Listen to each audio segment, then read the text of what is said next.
Okay, good morning everyone. Welcome to the Thursday morning series. This is a standalone, but it's also a continuation of the last one in the series that we had called No Worries, where we dealing with anxious thinking and negative thoughts and so on. So today we're going to be doing a Pesach formula to achieve freedom, inner freedom, and freedom specifically from anxiety, from anxious thoughts, from negative thinking, and so on.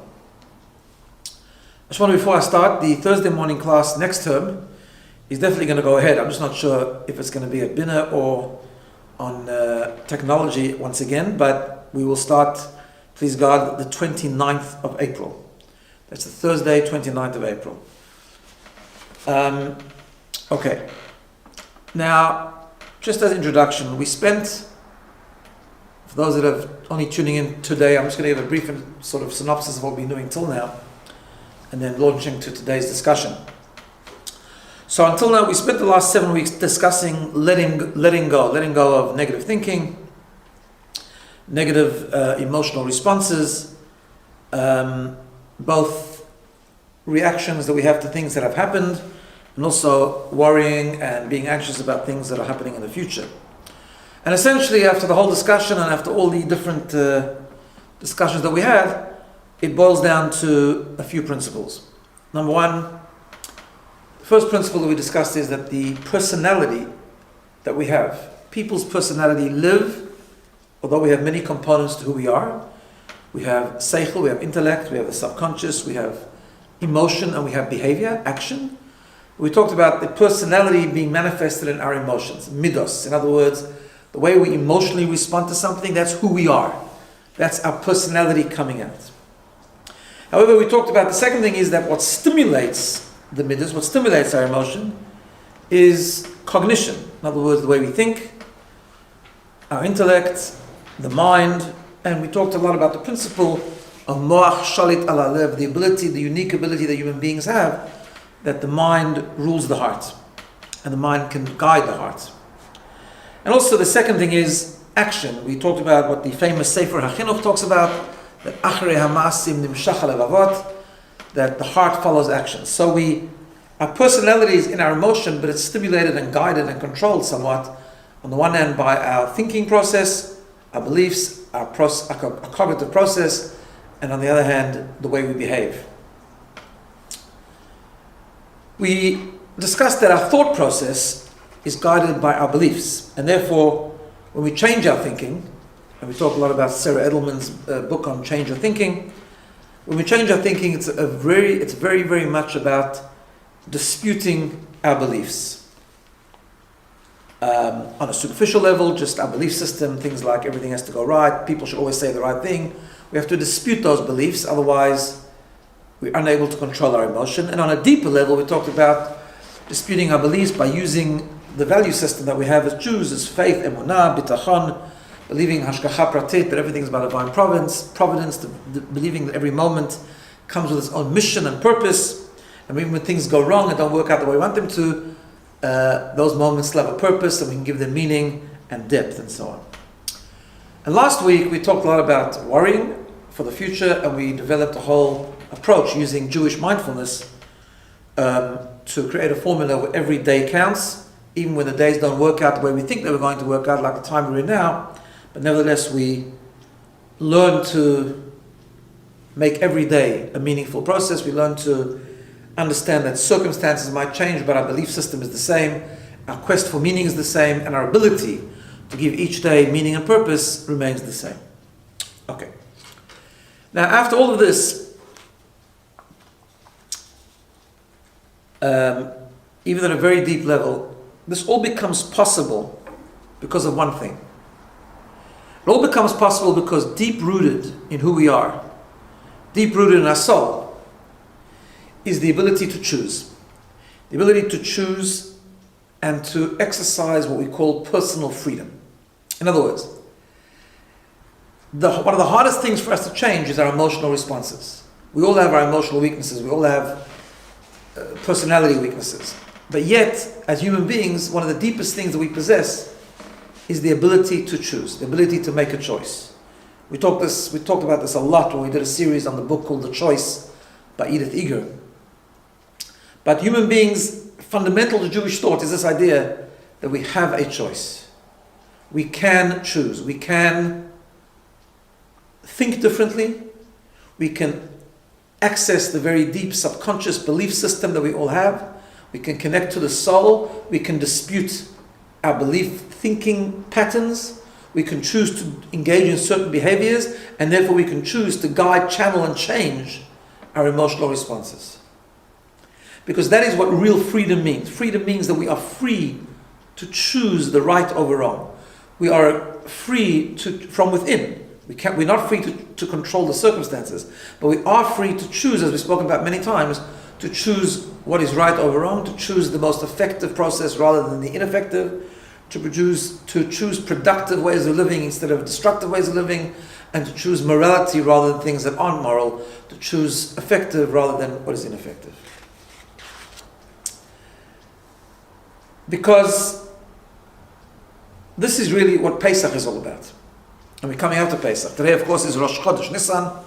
It's the first day of the month of Nisan, the first day of the month of redemption, the month which began the journey of the Jewish people achieving exodus from Egypt and becoming God's nation. And this is the month to exercise and to tap into the energy of real freedom. Because living with meaning and purpose, even when things are challenging, can only really develop when we understand this process of not defining ourselves by external circumstances, but rather defining ourselves by who we are, our values, our soul, and acknowledging that we have the ability to choose, and it's in our control to choose how we react and how we choose to react to various circumstances. And of course, as we said, this is the whole concept of Pesach, and it's Pesach every year, not just Pesach as a memory for what happened 3,000 years ago, but as we say at the Seder, every time we sit down to the Seder, we say, B'chol dor v'dor.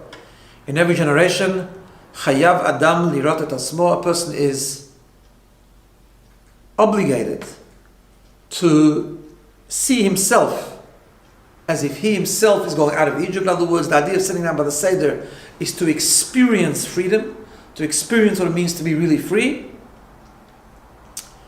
and to tap into that energy of being free to choose the right path. Now, this is what the Seder is all about. We've talked about many times that throughout the ages, Jews have conducted a Seder in the most bizarre circumstances. And I think I've shared this with you before, but as a child, I remember reading stories about how people celebrated the Seder even in the camps during the Holocaust, under incredibly difficult circumstances. And as a child, before I learned what this really means, I always questioned about how can they celebrate a Seder like that? What kind of freedom is that? They were in the most extreme circumstances of that which is exactly the opposite of freedom, or so one would imagine. And it's only later when I started to learn and understand the concepts of Pesach, I realized, no. Freedom, as Viktor Frankl talks about a lot, freedom is the choice of the person. And perhaps when they sat in the camps, they were ultimately free. They were really free. It could even be that when we sit down to our Seder, or in previous years we sit down to our Seder with all the comforts and all the conveniences, we might not be free. We might be in a setting of freedom, but we might not be free. We might be very enslaved and incarcerated within our own shortcomings, within our own temptations, with our own weaknesses. So, Pesach is about really understanding true freedom, and true freedom can be exercised everywhere. Now, of course, this year, our Seder is going to be a bit different. Or so it seems. God can perform a miracle anytime, and this whole thing can come to an end very quickly. But following the natural course of events, it's very possible that our Seder is going to be different this year. Thankfully, and thank God, we have our families, we still have food to eat, we have many, many freedoms. We're not in anywhere near the situation of people that celebrated the Seder under very, very negative circumstances, but nevertheless, we're going to be celebrating a Seder with weaknesses, with differences. Smaller Seders, not being able to connect with family on a broader level, preparing and cleaning for Pesach and getting into the whole Pesach mode in circumstances which are a bit more difficult. So therefore, it's this year which we really have to understand and appreciate what a meaningful Seder is, what Pesach is really all about. Pesach is about celebrating a Seder. It doesn't matter what the circumstances are. About being free internally, coming from within. So what I wanted to do today is on the topic of freedom, and related to what we're going through now, is share with you a couple of thoughts, a couple of ideas to do with the Seder, and how it relates to the whole concept of freedom, and freedom from being held back by weaker or perhaps negative circumstances. The first idea I want to share with you is something I think I shared many, many years ago, but I want to just revisit it. And it relates to what I call the four prisons, leaving the four prisons. And I'm sharing with this to you, I once heard this idea from a relative of mine, and he talked about that this time of the year, before and after Purim, leading up to Pesach, we completed reading in Shul on Shabbat. We didn't get to read the fourth one because this last Shabbat we all at home. But nevertheless, there are four special portions that we read around this time of the year, normally two before Purim, two after Purim. They're always read around this time of the year, and in some sense, they kind of correspond to the process leading up to Pesach. In fact, some of the commentaries say that the four parashiyot, the four special portions, correspond to the 4 cups of wine that we drink on Pesach. What are these four? Let me just briefly explain what these 4 special portions are, and then we'll see how they relate to the concept of freedom and the concept of Pesach. So the first one is the parasha called Shkalim, which is where we read about the yearly half-shekel tax that was given yearly in the times of the temple. That's the first one. Now, it was normally given around this time of the year, so on a simple level, that's why we read it during this month, leading up to Pesach, because that's the time of the year they used to be given before the month of Nisan.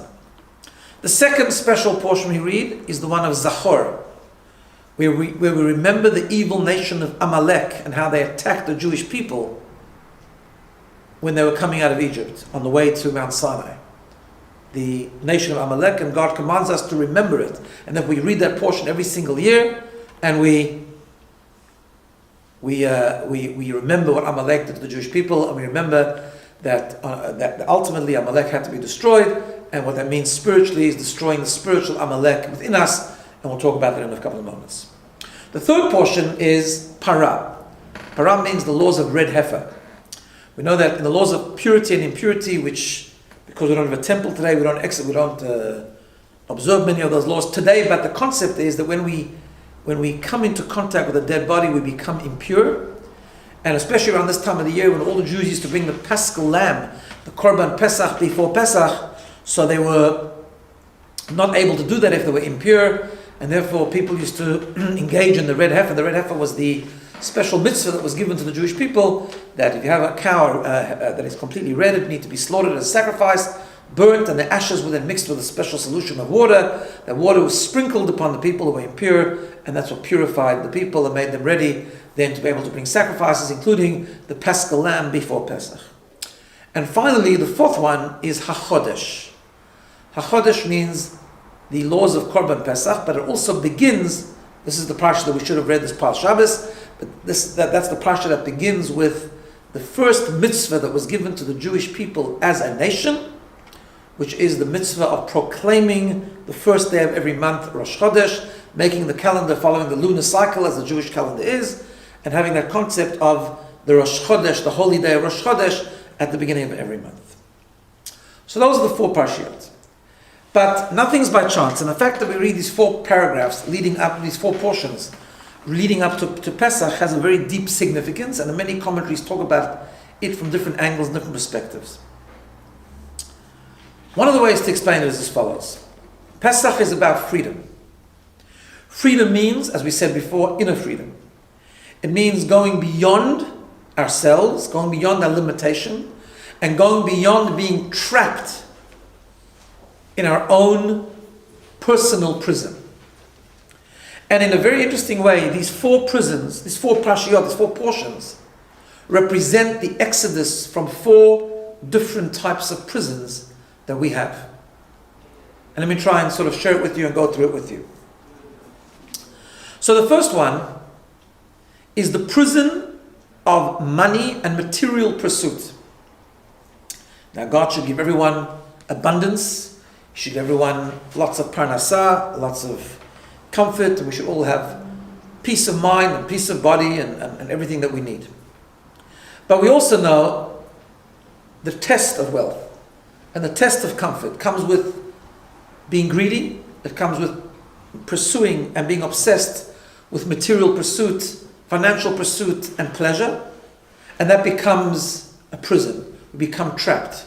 As the Talmud tells us that the one who says he has 200, the one who has 100 wants 200, the one who has 200 wants 400. In other words, it becomes, if it's the whole focus of who we are, it's never enough. We become trapped in that prison of material pursuit. Which is why the first portion we read leading up to Pesach is the portion of shkalim. It's the portion of the half shekel, reminding us that the wealth that God gives us is a gift, reminding us that the wealth that God gives us is for a purpose. It's not just for us to enjoy and have pleasure, it's for a purpose. The half shekel is about giving away. It's about understanding that like a half shekel, we're incomplete unless we donate, unless we give to others, unless we support others. Not only financially, but in every way.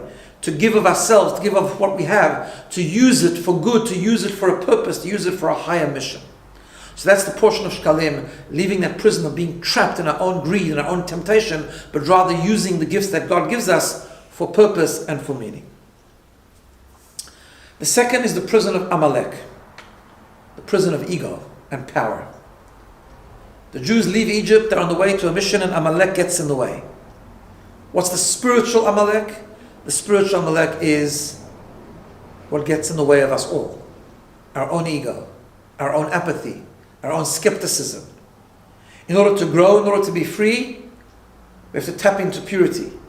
We have to understand that there's a force of Amalek within us that is a skeptic, that is cynical, that is egocentric, that holds us back, pours cold water on our enthusiasm. To be free, we have to be passionate. To be free, we have to have drive. We have to really want to grow and go beyond ourselves. And that's why the second portion we read is the portion of Amalek, understanding that the Amalek within us is that enemy, that prison that we have to be free from and get rid of. Part of how we do that is the third prison. I said the third portion that we read is the portion of Para Aduma, the red heifer. Now we know that in the Torah, and I just want to sort of go through this quickly, in the Torah we have three different types of mitzvot, which can be subdivided into two. We have the mitzvot that make sense, that are logical, rational mitzvot, like don't steal, don't kill, that's logical ways of living.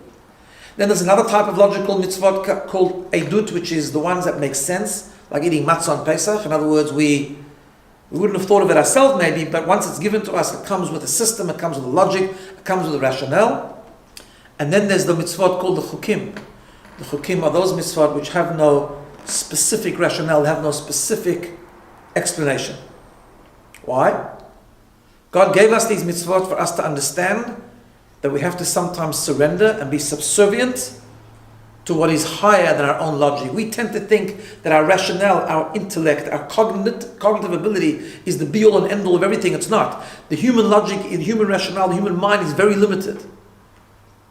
Keeping the chukim reminds us that we need to sometimes go beyond who we are. We need to go beyond our limitation and to tap into something which is a little bit higher.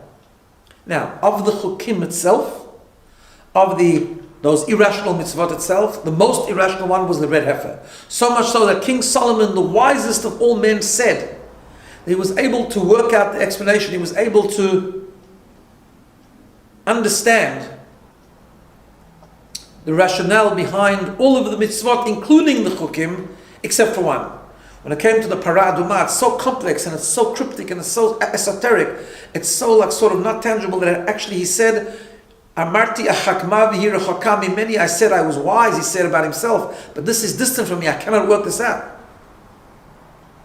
So reading the Para Aduma reminds us that the mind, as powerful as it is, and it's the mind that allows us to change our thinking and to sometimes become free, but it's the very mind who can sometimes imprison us to be stuck in a certain pattern of thinking and not to go beyond our mind. It's a mind which can incarcerate us into thinking that the way I think is the way it is and I cannot change. So we read the Para Aduma, we read the red heifer, to remind us that we need to go beyond our own mind. We need to be free from the prison of the mind. And then finally, the fourth one is the one of HaChodesh, the one that tells us the mitzvah of sanctifying time. Time can be the biggest prison in many, many ways. We always have to understand what controls who. Time management is very important, but who controls who? Do we control our time, or does our time control us? I've told the story before, but I remember once when I was really working on time management, and I was getting really good at making schedules, at giving enough time for each thing and being really organized. And I'd sort of read stuff on time management, and I was going to a course, and I was really good at it. And then I was driving around the block because I had to be somewhere, and there was no parking, as sometimes happens in Sydney. And I was driving around the block a few times, and there was just no parking anywhere. And then I saw a parking spot that I thought would be good, and suddenly the panel beater shop that is on the corner took one of his cars and parked in that parking spot. And I'm not proud of this, but I'll tell you what, I normally tell only stories that worked, but this time I'm telling you a story that didn't work. And I pulled up and I pulled down the window and actually lost it with him. And then reflected later and realized my time management was really good, but time was controlling me and I wasn't controlling time. Because what I thought time management was to control my time. And that's not what time management is. Time management, real time management, is to make every moment count. Even the moments that don't go the way we think they should go. Because we plan a day, and it's good to have good time management plans and be organized and have diary entries for everything that's going to happen during the day, but it doesn't always happen. And it doesn't always happen, not in our control. And we need to understand, HaChodesh Zelachem, God tells us the first mitzvah that was given to the Jewish people as a nation is make every moment count. Sanctify time. Every experience, every day that you wake up in is a day that you can make work, as we spoke about last week, in terms of Jewish mindfulness. Every day that we wake up, that's a day that can really work. That's a day that we can give meaning and purpose, regardless of the circumstances. So I say these, I'm sharing with you these four prisons because they're so relevant now. Right now, it's a time where I think everyone agrees that it's a bit of a wake-up call. It's a bit of a time to reflect. Bill Gates wrote a beautiful article on this, telling us to remind ourselves about our value system, to remind ourselves of what we're actually doing. To go back to the very, very first one, now's a time to really focus more on our values than to focus on the things that we have and the comforts that we have. Now's a time, this year's time to focus on how meaningful the Seder is going to be rather than how social it's going to be, or how beautiful the table is going to be set. All good things, but not as a focus. It's really a time to live by our values more than we live by the things that we have. It's a time to be passionate. It's time to not let our egos get in the way. It's a time that we're spending a lot of time with other families, and we really need to look at, are we making space for other people? A lot of us are confined with young children in a very small space. It's a really good time to examine ourselves. Are we taking up space, or are we letting other people have space? Are we giving up? Are we filled with drive and passion and enthusiasm to make this time work? Or are we skeptic? Or are we cynical? Or are we sort of creating doubt? Are we changing the ways we think? Are we re-examining our value system? Are we re-examining what really counts? And most importantly, that last one, are we making every day count? There's a famous thing, and I've shared this to you before. When Abraham was getting older, our first patriarch, the pasuk, the verse says, "Va'Avraham zaken ba b'yamim." And Abraham was getting old. Ba b'yamim, he was coming with his days, which is like an expression of getting old. And the commentaries ask the question, why the double expression? We understand, Avraham zaken, he was getting old. What does it mean, ba b'yamim? What does it mean he was coming with his days? But we know the translation of that is that getting old and coming with his days are two separate things. Sometimes a person can be older, but he hasn't come with all his days. The commentaries explain that when Abraham was old, he was also Baba Yamim. He came with every day. He could account for every day. He made every day work. He made every day meaningful. We're living through times now where this is such an important concept, to not be controlled by the circumstance of time, but for us to control our time. And to get up in the morning and to say, this day is not going to be the way I expect it to be. This day is going to be very different to the way I thought it was going to be a few weeks ago. But yet the circumstances are different, but I'm not different, my values aren't different. I can make this day work. Parshat HaChodesh, sanctifying time, sanctifying each day. So these are the 4 prisons which we need to learn to leave, and coming up to Pesach, and especially during the time that we find ourselves in now. But let's go now to the Seder itself. Now the Seder itself has many mitzvot, many important things to do, many important things that we can tap into. And I want to highlight, there's a mitzvah of telling a story, saying the Haggadah, the mitzvah of drinking the 4 cups of wine, and so on and so forth. But I'm going to focus on a particular passage of the Seder, which highlights particular mitzvot. So it's a passage which talks about the 3 key mitzvot of the Pesach night. 2 of which we do today, 1 we can't do because we don't have a temple, but we still talk about it, and we discuss it and analyze it. And it comes from the passage in the Haggadah which we say Rabban Gamliel taught us that if we don't focus on these 3 key things, we haven't really experienced the Seder, we haven't really tapped into what the Seder is really all about. What are those 3 things? The 3 things are Pesach, Matzah, Umaror. Pesach means to eat the Paschal lamb, the Paschal sacrifice that was brought on the day before Pesach in the times of the temple. Today we don't have a temple, so we have the shank bone on the Seder plate to commemorate that sacrifice, and we also eat the afikoman, the matzah at the end of the meal, to commemorate how they would eat the meat of the lamb and the korban Pesach together with the matzah at the end of the meal. The second mitzvah is the mitzvah to eat matzah. It's a mitzvah to eat matzah on the first night of Pesach and in the diaspora on the 2 nights of Pesach. And then there's the maror, the mitzvah of eating the bitter herbs. So what does that mean? What does that mean in terms of the experience of the Seder and experiencing freedom and tapping into the ability to be free, choosing to be free from within? How does it all work? So the first is Pesach. And there's many angles to this, but I'm going to share with you one. It's a formula. Pesach highlights, on the one hand, that we're part of a community, we're part of a whole, but yet Pesach also highlights and emphasizes the power of the individual. How so? In the time of the temple, there were many types of sacrifices. And for the purpose of this discussion, I want to divide them into 2. There's what we called community sacrifices and individual sacrifices. So the community sacrifices, for example, in the temple, every day, every morning, and every afternoon, there was a sacrifice brought to represent the community. On Shabbat, there was an extra one called Musaf, which is why we daven Musaf on Shabbos. And community sacrifices had particular characteristics. They were the obligation of the community. They were paid for by a communal fund, and they were brought by the Kohanim representing the nation as a whole. Then you had, and also they were also on specific days. So for example, Shabbat had its sacrifices, Yom Kippur had its sacrifices, every day had its sacrifices. There were special dates that had special community sacrifices. Then there was individual sacrifices, which were very different. These were sacrifices brought on no specific date. So for example, they were brought, let's say if someone transgressed a particular transgression, they would bring as an atonement. Or if someone just wanted to bring a present to God, so to speak, they would choose a day and would do it.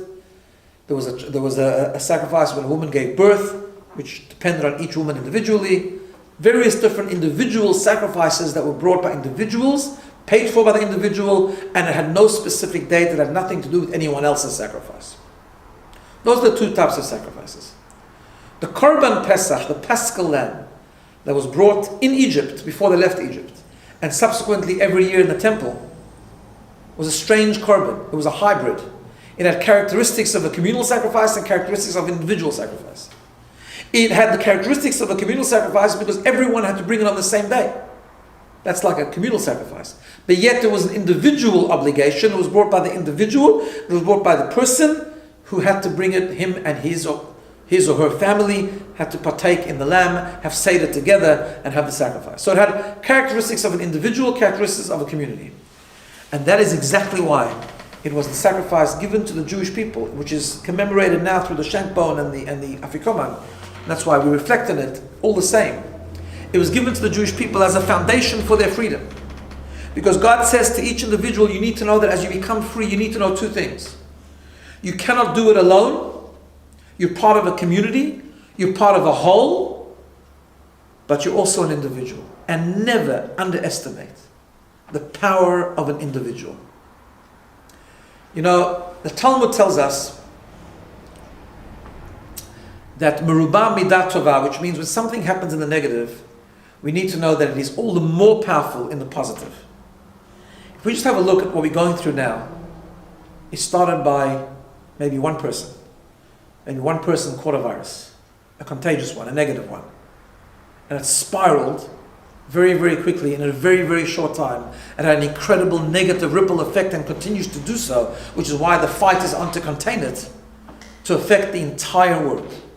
One little invisible, almost invisible, microscopic negative entity started with one individual and has had a ripple effect and impacted on the entire globe. That's amazing. But the Talmud says what is true in the negative is much more true in the positive. We must never, ever fall back into complacency or despair or despondency and think, what difference does it make if I do this? What difference does it make if I make this day meaningful? What difference does it make if I pick up the phone and find out if someone is okay? What difference does it make if I smile at someone? What difference does it make if I pray a little bit, if I study a little bit, or I do one little more mitzvah? What difference does it make?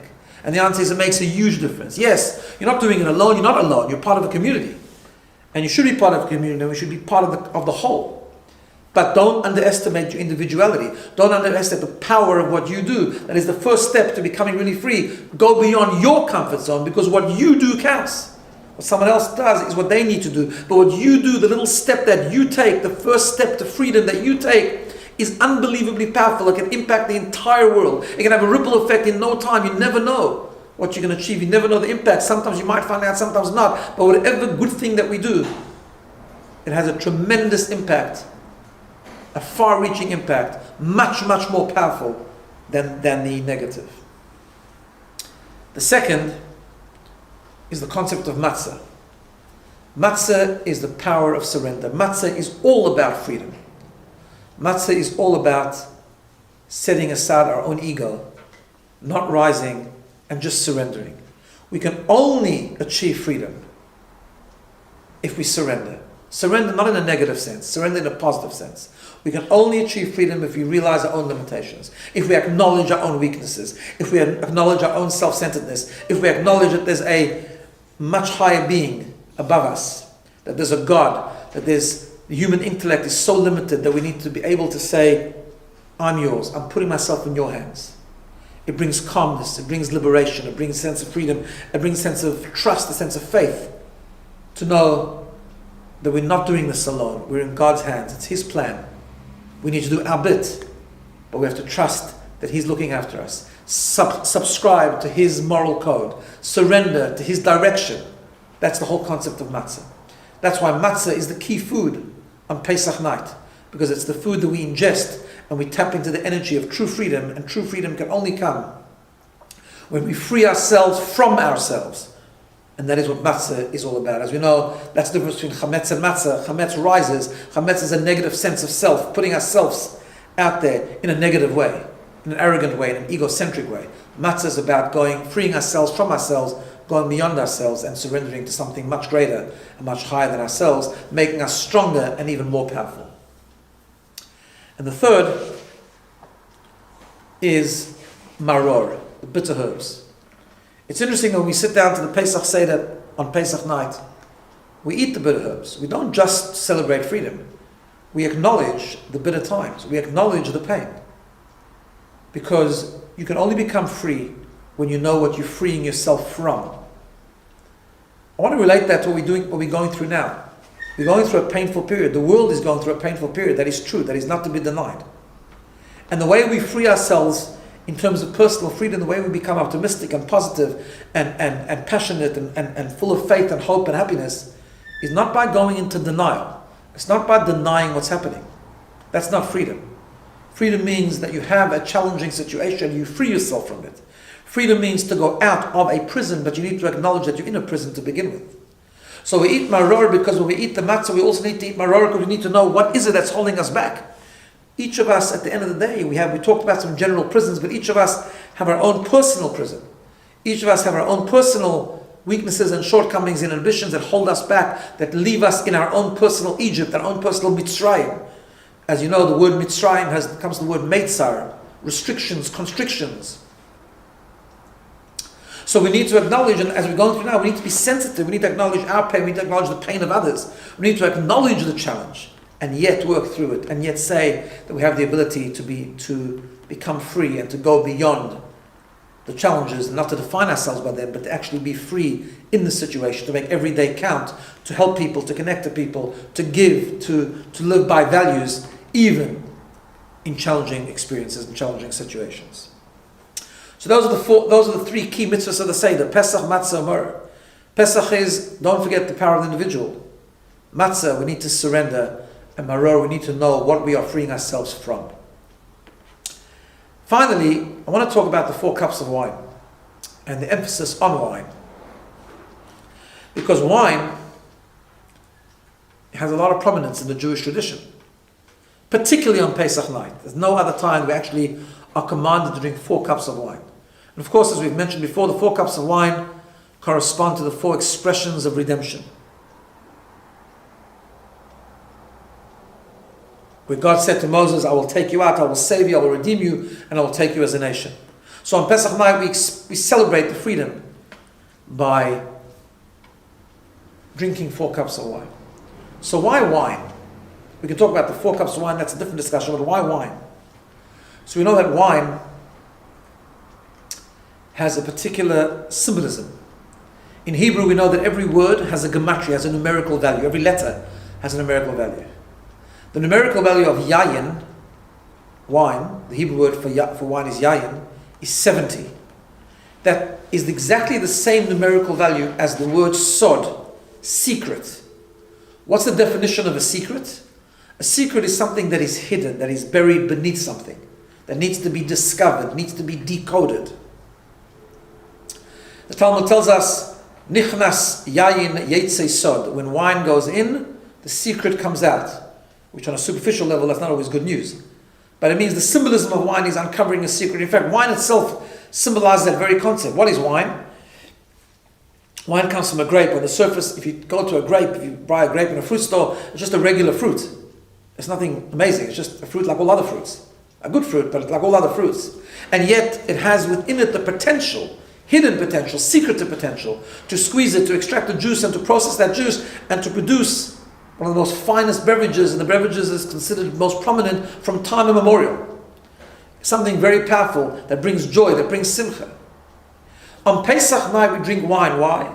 Because freedom is only possible to free ourselves from the limitations of our mind, to free ourselves from all our other constraints and prisons, is only possible when we connect to the very secret of who we are. We connect to the depth of our neshama, the depth of our soul. Because whatever challenges we might have, whatever personality weaknesses we might have, whatever negative circumstances we might be in, whatever challenging times we might be going through, there's always one part of us that is pure. There's always one part of us that has a divine energy to it, and that's the spark at the very essence of our soul, the depth of our soul that is pure, that is strong, that is infinite, that can never be damaged, that can never be corrupted, as we've spoken about many, many times. And when we access that secret, when we access that depth of that soul deep within us, that's how we can then free ourselves from all the other parts of who we are that have perhaps been damaged, or all the other challenging circumstances that we're living through. Because it's that spark that is at the very core of our existence, that is the godly spark. It's that spark that gives us a focus. It's that spark that gives us a compass. It's that spark that gives us a godly drive to seek meaning and purpose, to do another mitzvah, to become a better person, to strengthen our relationships. That's where it all comes from. That's where it begins, from inside out. And on Pesach night, particularly when we want to celebrate freedom, we need to drink a lot of wine. We need to dig very deep. And Yetzer Sod, we need to reveal the secret, the Sod, the 70, the secret of our existence, the depth of our soul, which is the foundation and the cause and the force that makes true inner freedom possible. So we're going through interesting times. We're going through challenging times. The world is going through a challenging time. There's no better time to focus on the concept of freedom. There's no better time to reflect on this idea that freedom has nothing to do with what's happening around us. Freedom has to do with ourselves. And that drive, therefore, to free ourselves from anything that might be holding us back, and to make every day a free day. Make every day a day that we can do it. We can go beyond the constraints and make every day count with meaning and purpose and greatness and depth. We do it through accessing the depth and secret of our soul. We do it consciously through surrendering, through understanding the power of each individual, through acknowledging the challenge so we know what to be free from. And hopefully the preparation to Pesach and the energy of Pesach will help us go through this even more and bring with it the true freedom that we all want to experience. But I want to just end off with one very important concept. This is sort of a call to action in a way. Just coming up to Pesach. We've talked about matzah, so I want to highlight something really, really important. Besides putting extra effort the next few weeks, extra effort to do more, to create more meaning, whether it's creating deeper connections between people, whether it's maybe studying some more at home, virtually, but studying some more, going online, whether it's doing another mitzvah. I want to highlight one particular mitzvah, one particular thing that's perhaps so important, and particularly important in the times that we're going through. And that is the mitzvah of eating matzah on Pesach night. I want to just explain it. During the 7 days of Pesach, there's actually no obligation to eat matzah. There's just a prohibition to eat chametz. You can't eat bread, so if you want something that's got carbs, you've got to eat matzah instead. So there's no mitzvah to eat matzah, no obligation to eat matzah. There's just an isra, there's a prohibition of eating bread, so therefore we eat matzah. However, on the first night of Pesach, and in the diaspora, in both nights of Pesach, there's an actual obligation to eat matzah. To eat matzah, let me explain how the mitzvah works. To eat matzah means to eat at least once during the night. I mean, we eat matzah a few times during the night, but at least once to eat matzah, a big piece of matzah. It's called a kazayit, a big piece of matzah, and to eat it quickly, within a certain amount of time, like 7 minutes. And that is the mitzvah. We make a special blessing over that mitzvah. And that mitzvah is performed by eating what we call shmura matzah. Shmura matzah means matzah that's baked in a particular way. It's baked specifically for the mitzvah. It's baked with special precautions and supervision. And it's important to eat the whole of Pesach. We don't have to eat shmura matzah. Some people do. But if we eat regular matzah, that's kosher Pesach, of course. But on the night of Pesach, the 2 nights of Pesach, we need to eat shmura matzah. A lot of people that choose, of course, on the first night of Pesach, the second night as well, to eat shmura matzah, which is hand-baked, the way it was always done from the time that the Jews left Egypt. So those round hand-baked ones.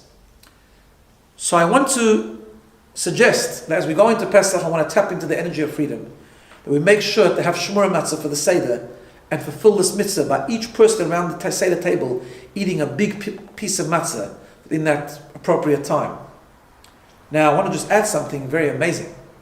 The Zohar tells us, the Zohar talks about this, about the matzah on the first night, the matzah on the second night, but essentially what the Zohar says is that matzah brings 2 things. Matzah is called Michoel dimheimanuta, the bread of faith, and Michoel asvata, the bread of healing. The bread of faith, because when we eat the matzah, the shmura matzah, it's spiritually and kabbalistically we are taught, and now's not the time to go into why, but it strengthens our faith. The very act of eating matzah, the mitzvah of eating matzah, strengthens our faith. And eating matzah brings healing. These are 2 critical things that we all need right now. Right now we need to strengthen our faith, and we need the world to have healing. So I want to suggest that we all perhaps choose this mitzvah, that when it comes Pesach, to make sure to perform this mitzvah. And I know supplies are a bit short, but I have access to quite a bit of shmura matzah. And I'm going to ask everyone, if you don't have shmura matzah for the Seder, please contact me.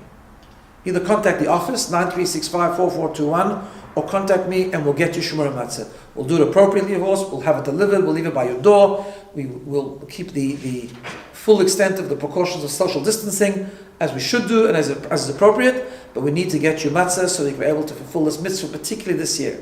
So I just want to end with that. Please give me a call or give the office a call. Send me an email. Tell me you want shmura matzah for the Seder, and I will source some for you. Make sure you have, and make sure on Pesach night, both nights, that